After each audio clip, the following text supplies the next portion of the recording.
Okey, baik. Hari ini kami nak kongsikan bersama dengan anda mengenai GMP. Mungkin ramai di antara kita yang dah pun tahu berkenaan dengan GMP ni sebenarnya satu keperluan dalam pendaftaran ubat-ubatan. Dan sekarang ni mungkin sedikitlah kita nak tahu juga sebenarnya apa sebenarnya yang mungkin kita boleh kongsikan pada petang ini. Mungkin mereka dah tahu, okeylah, yang mungkin teragak-agak tertanya dan sebagainya. Sedikit perkenalan mengenai GMP ini sendiri. Okey, terima kasih sekali lagi DJ.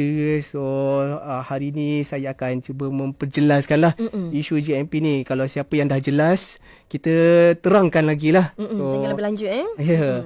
Pertama sekali kita tengok daripada istilah bahasa tu sendiri. Kita GMP ataupun Good Manufacturing Practice itu dalam bahasa Inggerisnya. Tapi kalau dalam bahasa Melayu, kita panggil amalan perkilangan baik. Ataupun dia punya singkatan yang kita guna pakai adalah APB. So, apa itu APB, apa itu GMP? Ia adalah satu piawai, satu standard yang kita berikan kepada pengilang-pengilang produk berdaftar tersebut. Okey. Dan piawai ni pula, dia bukan sama rata. Kita ikut kategori pengilang dan jenis produk-produk yang dikilangkan lah. Ataupun macam paling mudahnya, contoh, katakanlah dia menghilangkan macam ubat-ubat sapu kan, macam kosmetik ni. Dan kita gunakan garis panel kosmetik. Betul. Tapi katakan kalau dia menghilangkan produk tradisional macam tongkat ali ke, jamu, Kak Cik Fatimah. So, kita akan gunakan garis panduan tradisional dan juga suplemen kesihatan. Tapi katakan kalau risiko dia tinggi, macam produk-produk pharmaceutical macam Panadol ataupun produk vaksin. Yang ini kita gunakan garis panduan, normally kebiasaan kita pakai garis panduan Pharmaceutical Inspection Corporation Scheme. Yang ini memang diguna pakai peringkat antarabangsa. Sama je dalam negara, luar negara. Okay. Kenapa benda ni GMP ni penting? Sebab dia untuk memastikan produk-produk yang dikilangkan, yang dimakan oleh yang dijual di pasaran lah khususnya. Yang dijual ke pasaran, yang dimakan oleh kita semua selaku pengguna, ianya daripada spesifikasinya berkualiti. Yang mendapat kelulusan. Yang dapat kelulusan, itu penting lah. Pertama sekali dia berkualiti. Kedua, kalau daripada segi kesan dia tu, dia berkesan lah. Dan ketiga, ianya selamat untuk kita makan. So, 3 benda DJ. Okey. Berkualiti, berkesan, selamat. Selamat ni penting. 3 ni kena perhatikan betul-betul 3 betul. Tapi dengan syarat tadi lah, produk berdaftar lah. Okey. So, maknanya kan, kalau kita nak tahulah kan, contohnya sekarang ni kalau kita lihat di laman muka buku kita lah, contohnya TikTok, Facebook, mana lagi banyak sebenarnya, mereka banyak jual secara online. Tapi kita kena pastikan sama ada jual online ni kadang-kadang yang tak didaftar. Sebab tu mereka punya barang tu macam laris kan. Tapi kita kena tahu sebagai pengguna, kita kena cari yang betul-betul ada GMP, betul betul. Untuk tu kita pun selaku pengguna pun kita pun bertanggungjawab lah untuk mengambil produk-produk yang berdaftar. Cara nak tahu tu mudah jugalah. Pertama sekali dekat kalau belakang. Kita dekat label dia tu kan. Tengok dekat label dia. Ada kalau macam produk berdaftar tu ada nombor notifikasi. Ada nombor ML, nombor pendaftaran. ML sekian. Kalau kosmetik bon notifikasi tu ada nombor notifikasi dia, NOT sekian. Benda ni boleh kita boleh semak dekat dalam laman web. Betul, kita boleh check jugalah kan kalau kita tak percaya dan sebagainya. Even sekarang kalau produk berdaftar tu ada lagi logo keselamatan, ada hologram lagi. So itulah dia bertanya, dia berkait balik dengan 3 benda tadi. Selamat, berkualiti, berkesan, selamat. Selamat nombor 3 you ingat selamat yang paling penting sekali. Okey, baik. Mungkin sekarang ni kan kalau kita lihat seperti yang telah pun diwawarkan banyak sebenarnya antara produk-produk ataupun ubat-ubatan yang ingin dihasilkan ataupun dikilangkan yang sebenarnya banyak di pasaran. Mungkin kita perlu pastikan juga agar benda kualiti itu sendiri, macam tadi kita katakan kita kena ada 3, berkesan, selamat dan juga lagi satu tadi apa? Berkualiti kan. Mungkin sedikit yang kita boleh terangkan di sini kan, sedikit tentang 3 perkara ini yang memang kita kena tahu. Antara 3 perkara ini anda kena pastikan ada ubat-ubatan yang kita makan tu, sebab dia adalah bergantung pada darah kita, masuk dalam darah dan badan dan sebagainya kan. Ini adalah sangat penting. Mungkin kita kongsikan sedikit. Okey. So kita apa itu berkualiti, berkesan, selamat, atau dalam bahasa Inggeris kita panggil quality, efficacy, safety, QES atau QSA lah. Kalau berkualiti ni, kalau produk-produk tu dia berdaftar, dia ada spesifikasi dia sendiri. Ada spesifikasi fizikal, kimia, expired date dan sebagainya kan. Dan kalau dia menghilangkan, dia mesti pastikan spesifikasi dia sama dengan apa yang telah diisytiharkan waktu penilaian pendaftaran dahulu. Dan spesifikasi tersebut kita pun gunakan rujukan-rujukan antarabangsa. Ada British Pharmacopoeia, ada Nasdaq Pharmacopoeia dan ataupun rujukan-rujukan lain yang berkaitan lah. Kalau kita nak tengok contohnya macam ni lah, katakan kalau hari ni kita produk tu ambil Panadol biasa ada 500 mg kan. So dia mesti ada kandungan aktif dia mesti 500 mg. Tak boleh hari ni 500, esok nak kurang, esok nak tak banyak. Boleh, tak boleh lah. Kena statistik lah apa yang telah pun dikilangkan di situ. Ya. Itu yang pertama. Yang kedua pula berkesan kan. So kita nak pastikan bahawa produk yang kita makan tersebut, kita beri kepada pesakit, kepada pengguna, dia mesti ikut indikasi dia, tujuan dia. Contoh katakanlah kita makan ubat darah tinggi, mestilah dia punya tujuan dia, indikasi dia adalah untuk darah tinggi. Dan doktor pun kata okey, sila ambil 1 biji 2 kali sehari. Pagi dan juga malam. Pagi dan juga malam. Ada dia punya tempoh regimen dos dia. Semuanya telah disokong dengan kajian-kajian klinikal yang kita menilai peringkat awal pendaftaran tersebut. Dan yang ketiga, keselamatan. Selamatlah. So macam produk-produk ni, macam saya kata tadi, dia punya ciri-ciri, dia punya profil dia tu seperti tujuan, indikasi, kesan sampingan, kita dah nilai peringkat awal. Kalau macam produk tradisional pun kita lihat juga, dia ada bebas daripada logam berat dan juga mesti bebas daripada kontaminasi seperti mikrob. Itulah dia secara umum lah. Apa itu kualiti, apa itu berkesan dan juga selamat. Okey, baik. 3 perkara ini anda perlu titik beratkan, okey, dalam ubat-ubatan, kerana ubat-ubatan tu dia menjadi darah daging kita jugalah sebenarnya. Sebab dia masuk dalam terus kan. Kalau luaran je macam okey lagi. Sebab dalam. Tapi kalau luaran pun kena fikir jugalah. Nanti kan jadi teruk lagi teruk. Okey, baik, kita nak berhenti pada seketika. Kita layan dulu, ini dia lagu persembahan dari Maui, Angan dan juga Sedar. Ada kena mengena ke lagu ni? Tak ada, tapi saya suka lagu tu. Suka lagu ni? Okey, kita nyanyi sekali. Baik, terus lagi setia dalam Hello Selangor, Perspektif Kesihatan. Terus layan Selangor FM. Mohon selembar harapan, buatku sedang rawan. Biarpun sekadar cuma senyuman, ikhlas kau pujaan. Mohon sesaat berangan, buatku meleraikan apapun hibah dan tangisan, menawan segala perasaan. Aku sedar siapa diriku, aku dan tahu siapa aku. Aku sedar dan merasa malu, aku sangatlah malu berterima kasih. Sungguh langsung tak pernah marah, walaupun sekali seakan memahami. Langsung tak pernah kasar dalam berbahasa, menjaga malu aku. Langsung tak pernah jeling menunjukkan benci pada diriku ini. Buatku tak pernah, takkan pernah menyesal menagih cintamu, biarku membelai rindu.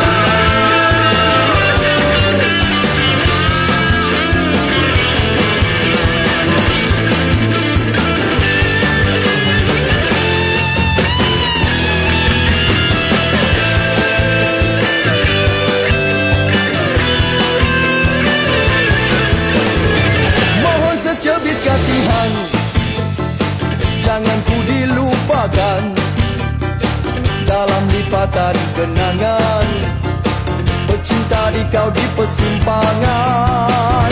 Aku sedar siapa diriku, aku dan tahu siapa aku.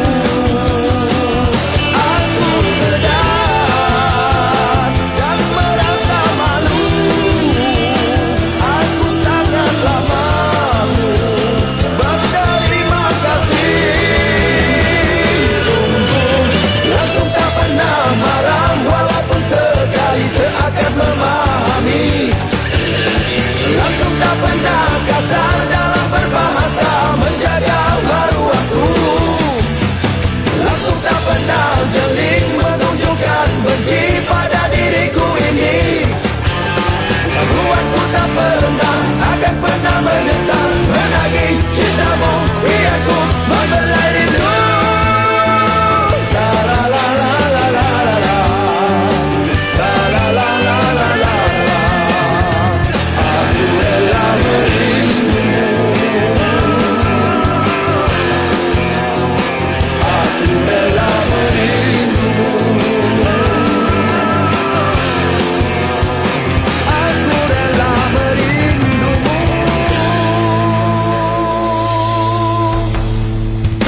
etnik kreatif? Kalilah tumpah kekal bahu, niat di hati nak beli udang, sungguh menangis pagi Melayu, seni asli indah dipandang.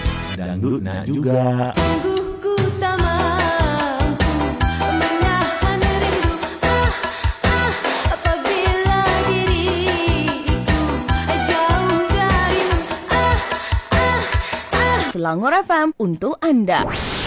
Ya, baik, kita masih lagi dalam ruangan Hello Selangor dan juga masih lagi dalam perspektif kesihatan dan kita masih lagi berbicara bersama dengan anda mengenai GMP adalah satu keperluan dalam pendaftaran ubat-ubatan dan tadi kita dah pun berkongsikan bersama dengan anda di mana apa itu GMP dan ramai juga di antara kita yang dah pun cakna dengan GMP ini dan pastinya kita kena ada 3 iaitu berkualiti, berkesan dan juga selamat. 3 ini paling penting yang anda perlu titik beratkan dalam kehidupan anda sekiranya anda ingin mengambil sebarang ubat-ubatan ataupun produk-produk yang boleh dikatakan untuk suplemen ini pun perlu ada GMP juga, betul Termasuk jugalah sebab dia pun dikategorikan produk berdaftar lah.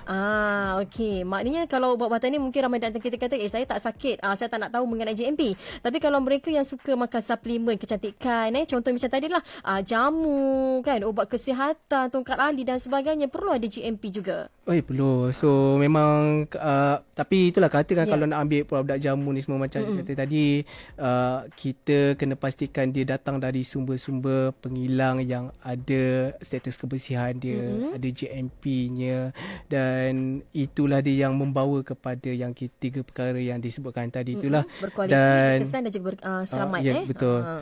So itulah dalam untuk tu kita sebagai Kementerian Kesihatan Malaysia so apa yang kita nak pastikan produk-produk ni memenuhi 3 benda ni dia ikut kita pendaftaran produk tersebutlah daripada sebelum daftar sampailah selepas pendaftaran. Sebelum daftar tu kita tengok macam kita nilailah dia punya label dia punya ciri-ciri profil keselamatan dia. Katakan kalau kita perlu uji, kita ujilah. Adalah kaedah-kaedah dia. Contoh kat sini dia kata 3 tahun dia punya tempoh luput dia. Expired date tu lah. Expired date. Kena buktikanlah ianya memang betul 3 tahun. Ya, betul. Tak boleh lah suka-suka hati letak 3 tahun, 5 tahun lah. Tak boleh. Dan kalau selepas pendaftaran tu pula, sepatutnya pendaftaran telah diberikan, kita tidak lepas macam tu je. Kita memang ada buat ujian sampel di pasaran. Ataupun kita panggil post market sampling lah. Dan katakan ada masalah ataupun tambah lagi dengan aduan daripada pengguna, kita memang buat siasatan. Kalau perlu ada tindakan, kita ambil tindakan lah. Itu yang kebanyakannya yang berlaku. Contohnya lah kan, macam ada produk-produk di pasaran yang kita dah pakai bertahun-tahun. Contoh, tiba-tiba ditarik balik. Itulah disebabkan oleh aduan pengguna. Dia ada beberapa perkara lah. So contohnya, katakan ada aduan pengguna tapi kita tak ambil tindakan terus macam tu. Biasanya kita akan siasat dahululah jika betul ianya memang sahih. Ia ada isu, contoh dia mungkin campur palsu dengan produk-produk lain ke, dengan bahan racun ke, memang kita buat tindakan punitif seperti panggil balik produk, contohnya lah. Dan itulah dia, kalau tengok life cycle tu semua kan, saya panggil life cycle. So daripada keseluruhan sebelum sampai selepas daftar tu, itu masuknya GMP tu penting. Sebelum daftar kena ada GMP, bila nak dapat lesen pengiriman GMP, dan lepas kilang ada selepas daftar pun kena ada GMP juga. Itu kita daripada NPRA bertanggungjawab lah untuk menjalankan pemeriksaan GMP tersebut. Maknanya GMP ni sebenarnya sangat penting sebenarnya. Mungkin ada founder-founder di luar sana yang mungkin nak buat produk dan sebagainya, mereka kena ambil GMP ni sendiri. Kalau GMP ni susah ke kita nak dapat? GMP ni saya kata tadi, kita piawai dia tu sama kan. Piawai untuk semua sama. Sebab dia nak kata susah dapat tu tak juga, sebab dah ramai dah. Tapi dia memang dia tengok daripada kilang yang kita buat ke? Yes, tengok kategori produk yang kita buat yang waktu tadi saya kata kosmetik, tradisional, keselamatan. Bila kita sebab dia berkait dengan perundangan. Perundangan kata kalau nak daftar kena ada JMP, nak dapat lesen pengilang kena ada JMP, dan antara elemen yang kita lihat ada 9 benda lah. Yang ni pun kita guna pemeriksa pakaian yang sama dan juga pengilang pun yang sama. Itu sistem pengurusan kualiti. Yang pertama, maksudnya dia cara menyeluruh. Kedua, kalau personal tersebut, mesti sihat dia punya kaki tangan, sihat tubuh badan, diberi latihan sebagainya. Kemudian ada berkaitan dengan premis dan juga peralatan. Yang tu kita nak tengoklah dia memang ada mesin tablet ke tidak, kalau aircon bersih ke, sistem air bersih. Dan juga chapter-chapter lain seperti dokumentasi, kawalan kualiti, kemudian ada kontrak, tadi macam kita sebut founder kan, nak menghilangkan kontrak. Kita ada kontrak analisa, kontrak penghilangan, sampailah yang ke-9 iaitu pemeriksaan dalaman. Kalau dengar macam agak rumit juga sebenarnya, tapi ini yang patut dilakukan supaya barang ataupun produk yang dikeluarkan sangat-sangat berkualiti, supaya kita sebagai pengguna ni tidak mendapat sebarang kata penyakit dan sebagainya. InsyaAllah lah kalau kita gunakan standard yang diguna pakai standard GMP tersebut, so dia tak lari mana pun lah. So itulah tata cara garis panduan yang perlu digunakan penghilang, dan itu juga lah yang kita akan periksa semasa pemeriksaan GMP. Okey, baik. Tapi you nak tahu jugalah kan, sekiranya ada di antara kita kan yang kata dah memang kita nak ada GMP dan sebagainya, boleh ke GMP tu dia tarik balik sekiranya kita ni melanggar ATA dan sebagainya? Boleh. Memang ada juga insiden-insiden yang mana kita terpaksa tarik balik. Okey. Macam tadi bila kita buat pemeriksaan kan, buat pemeriksaan dan kita ikut yang 9 chapter tadi tu. Okey.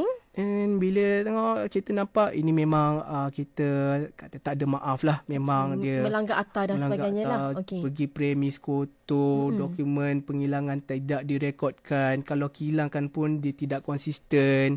Dan memang kita balik, kita bincang dalam mesyuarat. Dan mesyuarat tu bukan pemeriksa je, pemeriksaan MPRA pun ada juga. Dan kita akan keluarkan tindakan punitif. Tindakan punitif tu seperti tarik balik lesen kilang lah. Dan juga yang lain-lain macam dia nak daftar produk baru tak boleh, nak buat pembaharuan, nak buat kosmetik, nak notify kosmetik baru pun tak boleh juga. Okey, masa dia ambil untuk pulih segala-galanya lama? Itu bergantung kepada kilang. Ada juga katakan kilang ada yang cepat, dalam tempoh sebulan dia dah panggil balik kita, dia dah buat tindakan pembetulan, dah buat penjahan, dia panggil kita semula untuk buat inspection. Mungkin you nak tahu sikit kalau macam pemeriksaan tu bagaimana GMP ni lakukan? Okey. Dia sebelum pemeriksaan tu, kita akan susun kita punya kumpulan pemeriksa. Ada ketua, ada dia punya co-inspector lah kita panggil. Dan juga bergantung pada risiko. Katakanlah macam tadi dia buat kilang kosmetik yang sapu-sapu, risiko dia rendah, kita dalam sehari insyaAllah kita boleh habis lah. Tapi katakan kalau macam kilang tersebut besar, kilang tu buat injection, buat sterile, dan dia perlu lebih teliti. Yang tu dia panjang sampai 4 hari lah. Kumpulan pemeriksa pun banyak. Dan waktu inspection tersebut, bila kita hari pemeriksaan, dia tak lari daripada 9 elemen yang disebut tadi lah, daripada pemeriksaan kualiti sampailah internal audit. So itulah caranya kita buat inspection. Maknanya ada proses-prosesnya jugalah di situ Ada. Memang ada. Okey, baik. Sebagai penutup bicara kita, cepat je masa berlalu kan?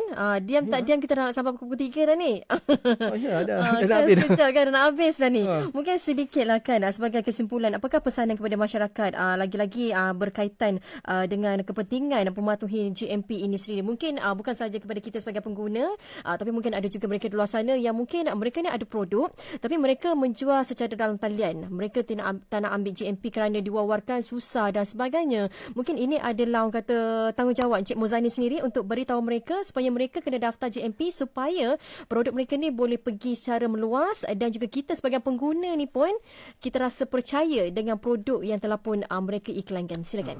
Okey. Untuk itu tadi sepanjang setengah jam ni kita dah dengarlah apa pentingnya GMP tersebut. Ada 3 berkualiti, berkesan dan juga selamat.